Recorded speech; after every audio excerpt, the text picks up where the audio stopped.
আসসালামু আলাইকুম, স্বাগতম সবাইকে আমাদের নতুন আরেকটা ভিডিওতে। এই ভিডিওতে আমরা আলোচনা করব ইভেন্ট স্পেস। চলো না আমরা শুরু করি। তাহলে ইভেন্ট স্পেস কি? মূলত আমাদের ইভেন্ট স্পেস হলো কোনো একটা ইভেন্টের যে সাবসেটগুলো আছে, এই সবগুলো সাবসেটের যে একটা সেট, এই সেটটাকে আমরা কি বলি? Event space.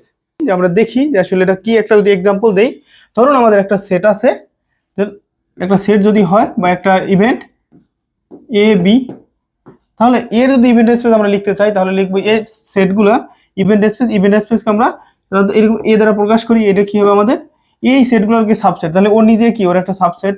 তাহলে হবে কি দেখেন, এ কমা বি, তারপর এ একটা সাবসেট, সরাতের এ একটা সাবসেট, বি একটা সাবসেট, এবং পরিশেষে ফাই।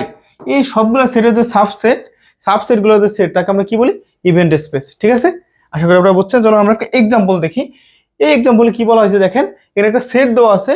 একটা সেট আমাদের যদি বলা হয়, এখানে সেট, এখানে কিউ না দিয়ে বা আমাদের যাই দেওয়া আছে সমস্যা নেই, এখানে আমরা এ দিই। যদি এ মনে করে একটা সেট, তাহলে 135 B the sample space of an experiment, construct the event space of the experiment. তাহলে এখানে আমাদের যদি থাক সমস্যা নেই। তাহলে এই যে আমাদের ইভেন্ট, আমাদের কি বল, স্যাম্পল স্পেস দেওয়া আছে বা ইভেন্ট স্পেস, এর এই যে স্যাম্পলটা দেওয়া আছে বা এর আমাদের কি বের করতে হবে? এর আমাদের ইভেন্ট স্পেস বের করতে। তাহলে কি করবো আমরা? তাহলে এই প্রত্যেকটা সেটের আমরা কি করব?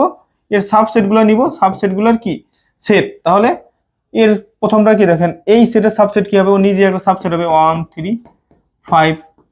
তারপর কি হবে?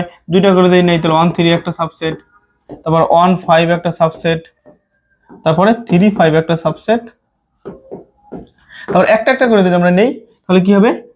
1 একটা সাবসেট, 3 একটা সাবসেট, আর 5 আর একটা সাবসেট, সাথে কি থাকবে? আমাদের 5। তাহলে এই যে আমাদের পুরো যে স্পেসটা, এটাকে আমরা কি বলবো? Event space. ঠিক আছে, আশা করি আপনারা বুঝছেন।